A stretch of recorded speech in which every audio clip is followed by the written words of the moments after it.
அனைவருக்கும் வணக்கம். இன்றைக்கி நம்ம தெரிஞ்சுக்க போகிற தலைப்பு என்ன அப்படின்னா, நம்பிக்கை.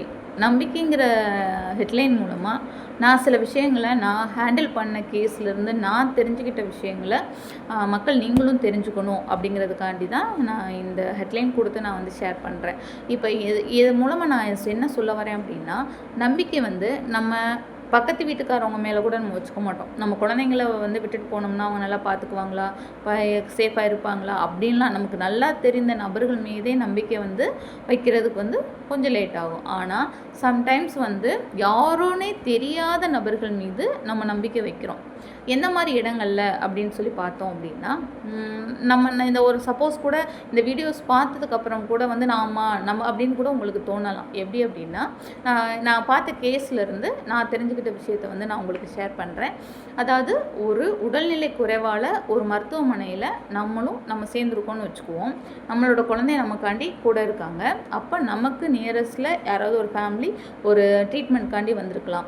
அவங்க வீட்டில் இருக்க ஒரு ஆண் நபரோ இல்லை நம்மக்கிட்ட ஒரு பையன் இருந்தால் அந்த பக்கம் ஒரு பெண் நபரோ இருக்காங்க. அவங்களுக்கு வந்து பேசிக்குவாங்க. இப்போ நமக்கு வந்து சம்டைம்ஸ் ஹெல்ப் பண்ணுவாங்க. டாக்டர் வந்துட்டாங்க, போயிட்டாங்க, டீ வாங்கணுமா நான் ஹெல்ப் பண்ணுறேன், மெடிசன் வாங்கணுமா நான் போகிறேன் வாங்கிட்டு வரேன் அப்படின்னு சொல்லி நமக்கு வந்து ஹெல்ப் பண்ணுவாங்க. அந்த மாதிரி சூழ்நிலையில் வந்துட்டு நம்ம வந்து அவங்கள வந்து ஆஃப்டர் ஒரு 2 days 3 days வந்து ஃபுல்லாக வந்து அவங்கள வந்து நம்ம நம்பிடுவோம். அந்த நம்பிக்கையோட வெளிப்பாடு பல வகையான வழக்குகளை உண்டு பண்ணுது. நாங்கள் வந்து கேசஸ் வந்து ஹேண்டில் பண்ணனால தான் நான் இந்த வீடியோஸ் வந்து நான் ஷேர் பண்ணுறேன். அதாவது நம்ம 2 நாள் 3 நாள் பார்த்த நபர்களை நம்பி நம்மளோட உடைமைகளை கொடுத்துட்டு வந்துடுறது, இல்லை அப்படின்னா இதை பத்திரமா பார்த்துருங்கன்னு சொல்லிட்டு முக்கியமான டாக்குமெண்ட்ஸ் கொடுத்துட்டு வந்துடுறது, இதை பத்திரமா வச்சுருங்க, என் ஹஸ்பண்ட் வரவும் கொடுங்க, இல்லை என் ஃபேமிலி மெம்பர்ஸ் வந்தால் கொடுங்க, நான் அந்த போயிட்டு வந்துடுறேன் அப்படின்னு சொல்லி ஷேர் பண்ணுறது. இன்னொன்று வந்துட்டு நம்மள்கிட்ட இருக்க பெண் குழந்தைகள், நமக்கு ஒரு 10 வயசு 13 வயசு குழந்தை இருக்குது அப்படின்னா அவங்களோட இருக்க நபர்களோட பேச வர்றது. ஒரு தவறான ஒரு கருத்து வந்து மக்கள் மத்தியில் இருக்குது. அதாவது நம்மக்கிட்ட வந்து இளவயது சிறுமி பெண் இருக்காங்க அப்படின்னு வச்சுக்குவோம், 17-18 வயசு. நமக்கு ஆப்போசிட்டில் வந்துட்டு ஒரு கல்யாணமான நபர்கள் அவங்க ஒய்ஃபுக்கான ஒரு டெலிவரிக்கோ இதுக்கோ வந்திருக்காங்கன்னா, இந்த பொண்ணும் அந்த பையனும் பழகுனா அவங்களுக்கு மேரிடு ஒன்றும் இஷ்யூ இல்லை, ஸோ பழகிக்கலாம், அவர் அண்ணா தானே, அண்ணான்னு கூப்பிட்டு பேசினா கூட அது வந்து தவறான ஒரு பழக்க வழக்கத்தில் தான் போய் முடியுது. நம்ம உறவினர்கள் மீது நம்ம சுற்றுச்சூழலில் இருக்கவங்க மேலே வைக்காத நம்பிக்கையே கூட நம்ம 2-3 நாளில் பழகின சில நபர்கள் மீது வச்சு வாழ்க்கையை தொலைச்சு வழக்குகளாக நீதிமன்றத்தில் நிலுவையில் இருக்குது.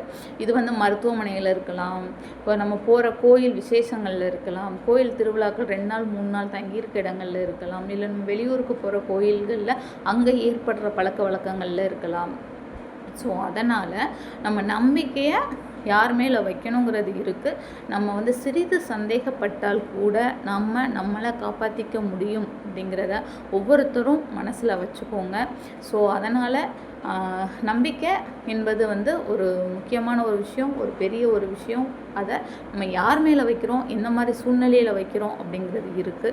ஸோ நம்ம நம்பி நம்ம குழந்தைய யார்கிட்ட ஒப்படைக்கணும், நம்ம யாரோட பழக விடணும் அப்படிங்கிறதுல பெற்றோர்கள் வந்து கவனமாக இருங்க.